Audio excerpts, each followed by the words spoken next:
You are listening to the Mark Lesko Podcast, a podcast by diehard fans for fans. Mark covers all things Penn State football and the Pittsburgh Steelers, as well as anything related to the sports and fitness world. Tune in weekly to listen to a couple of dedicated fans talk about these topics without filters. Thank you for listening to the Mark Lesko Podcast.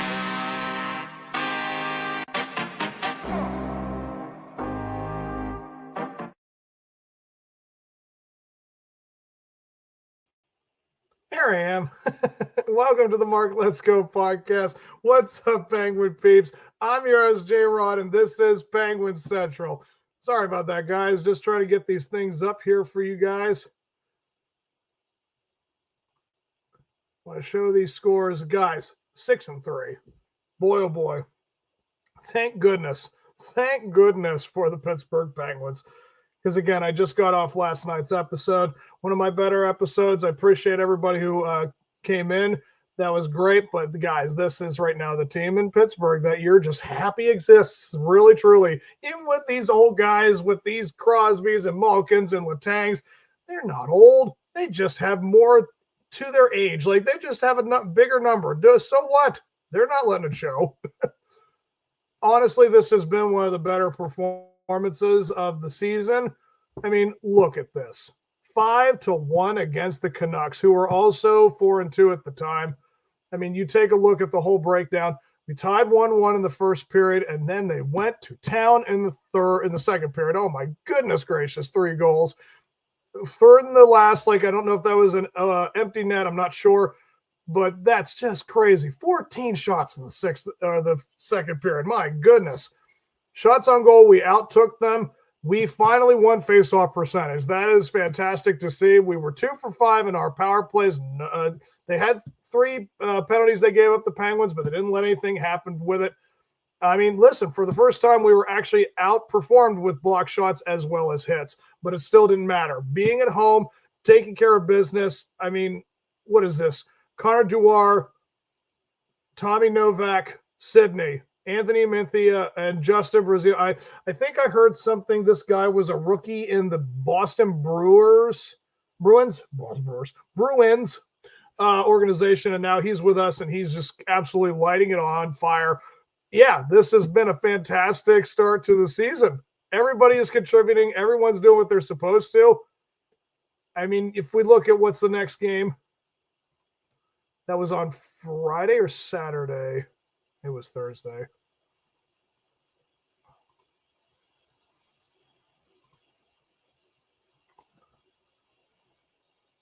Yep, there they are. Panthers, 5-3 in Florida. The defending champs, and going into that place, and they look at this. Shots on goal, 17. Holy crap. And you got 5 out of the 17. Wowie, wow. I mean, I can only imagine what this looks like. So we went 1-0 in the first, 2-1 in the second, and then 2-2 tie, making it 5-3. I mean, look at these shots on goal. 7 shots in the seventh, 6 in the second, and 4 in the third. Look at all this. 18-13, and only 3 goals to show for it. I mean, just goes to show you, just because you have a lot of shots does not mean you win. But the face-off percentage, that's really what it's all about. We take advantage of our power play. That's the thing. We have never been a power play team. We have really been kind of MIA when it comes to the power play goals these last several years. And now all of a sudden we're the best at it. We've just been fantastic getting power play goals. Yeah, they had a couple of penalties themselves, and they were also good in the power play. But again, this is the defending champs right here. And a lot of block shots, guys. They got us out in the hits again, but block shots again took care of business. Had a lot of takeaways in this game. I mean, I know the Reichel thing, that's going to really hurt them. I've seen that injury, seeing he'll be out at least 6 to 8 weeks. I mean, get healthy soon, dude. I hope that it is not going to be that much of a loss, but it's a big hit. But Ben Kendall, guys like Connor Dewar doing again. Sidney has 6 goals. I don't know if he's tied for – he's got to be somewhere in the best of the league so far. Again, we're just looking at the first several games of the season, knowing that they're doing what they're doing. Oh, and of course, going back to this next game, I just hate knowing this is the case. on Saturday.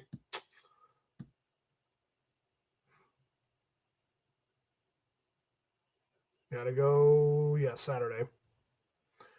Oh, the shootout. That's what it came down to, a darn shootout. And, of course, we lost. Now, if I'm right about this, we were down in this game. I'm at work most of these games at 7 o'clock. I'm just getting done with it. But, yeah, like they were down. No, they're tied. Yeah, we're down 4-2 in the third, I saw. And then we had to crawl all the way back at home to go into the shootout. And if I'm right, let me see. Do they show the shootouts? Yeah, so Kent Johnson got his goal. Brian Russ got his. Adam Fatelli, I don't want to butcher your name, dude, but you got that goal. Sidney got his. And then Malkin just could not execute, and that's what ended it. Yeah. Again, you're not going to win them all. But 41 shots to 31, my goodness, what an offensive game that was. 16-7 on shots, and they were winning. They were losing. We got the 2 more goals than them, but still, seeing that they had to do what they did in the third period, 15 shots to 13. Yeah, they had the face-off wins. We had better power play percentage. They didn't get a single power play. If they did, we would have completely lost that game. And then we had just barely one more block shot than they did. They had a lot of takeaways, though, a lot. That also then can hurt you a little bit. And I don't know, was that the game that that was the first game without him? I think so.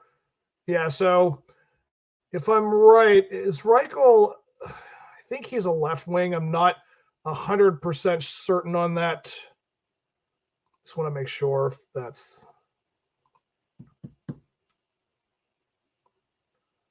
real quick to go back. Just want to make sure I get this right. So Reichel, yeah, he's a right wing. Okay, so yeah, he's more of an offense. So it's a defense. So yeah, they've got a lot of right wings and stuff. So I think that they do have enough of those players to at least try to, keep them in games, try to, play around it until he's back. Again, that's a month and a half. That'll be about almost close to halfway through the season by the time he gets back. Yeah, it's just really nice to know that these guys can take care of business, do what they need to do so far. And it's been a great showing so far, guys. What more can you ask for? I mean, this is right now the saving grace in Pittsburgh. There's so many issues with this team and now this team. I mean, this is what you have right now, guys. It's just a headache.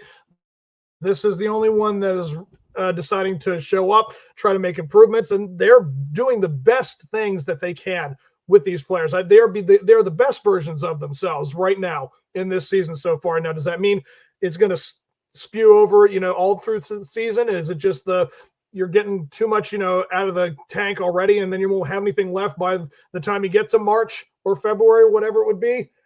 It's possible. We might be just using it all up now, but we need it. There's not a whole lot to be happy about in Pittsburgh, and these guys are supplying it. I'm here for it. Thank goodness for it. So far, so good. Let's keep that going. I can't ask for more, guys. What more can you ask for from this team? They've just been the bright spot in Pittsburgh. I'm so happy about it. But let's move on to the empty net, which is going to be the upcoming series is. They're going to be home for the Blues, St. Louis Blues, and then they are going to be at the Flyers, and then they're going to be at the Wild. I do already know about the Flyers. I do know their record is kind of below. I know they're around 500. Let's see here. Bring up the standings here just to get an idea of what the Blues look like. See if I can enhance that. Looks a little small. Let me see if I can zoom in a little for you guys. Oh, yeah, much, much better. So in the Eastern Conference, we have the Blues. I think they're west. Yeah, they're west. Blues are dead last. Okay, in the Central Division. Yeah, they're 3-4-1. They have 24 goals on the season, but they have given up 33. Yeah, it's the most in there. They have a 3-game losing streak. Let's predict. I'm going to say with this game tonight, in Pittsburgh, I'll say that the Blues and us tie at 1-1 in the first. Make it a little interesting. The Blues actually may stay tied with us to make it 2-2 in the second. But after that, I think we're going to have 2 more goals in the third, and we're going to win this game 4-2. It'll be fine. And then you go against the Flyers. They are now 4-3-1. They have 9 points on the season. They've only shot 23 goals, but they've only given up 21. They're one of the better defensive teams. The goaltending has been pretty good so far in these 9 games.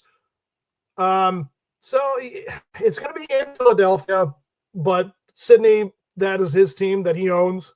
I mean, I love my cousins knowing that they love the Flyers and they love making fun of how wimpy and how much of a child Crosby is, but he owns that team better than any team in all of the NHL. So does that mean it's going to be a hat trick in Philadelphia? I doubt that, but I'd like to think he'll have a good showing.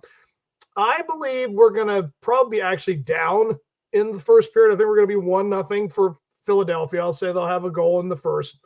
Then we're going to come alive and we're going to shoot 3 goals in the second. I'll be bold and say we're going to have 3 goals in the second period. It'll be 3-1, and the Flyers will tie it up 3-3 in the third. And I think we're going to have an empty netter goal, and they're going to win it 4-3. So we're going to have that win. And then if you look at the Wild, I think they are as well. Yeah, I knew they were down at the bottom too. They're 3-5-2, only have 8 points. They have given up 39 goals. Holy Moses. 3-game losing streak. Guys, I'm just saying we're taking advantage of these teams. I'm not saying that it's a given. Anyone can be beaten. That's always, believe me, we all know that with the Steelers and the Pirates. But with the Wild, that is going to probably be, in the first period, I'll say we're going to go 2-0 the Penguins, and then we'll shoot a goal. They'll shoot a goal, so it'll be 3-1 by the end of the second, and then I think it's just going to be us again. I think we're going to have 2 more goals, and we're going to win 5-1. I think we're going to sweep this week.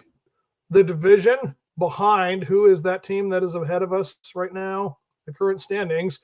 The Devils. Yes, I think the Devils are still going to have their players, and the Hurricanes are just right behind us. Caps are always going to be there. This right here is going to be the whole season just seems like between the Devils, us, the Hurricanes, and the Caps, always the Caps. As long as Alex Ovechkin's in that team, they're going to keep being relevant. So, yeah, that's going to be my prediction. And that's wrapping it up, guys. I absolutely love covering the Penguins now, knowing that they are being a bigger surprise, and they're all contributing. Everyone who we have acquired is doing great things. And yeah, I think someone said Chris Letang made a comment that, you change for change's sake.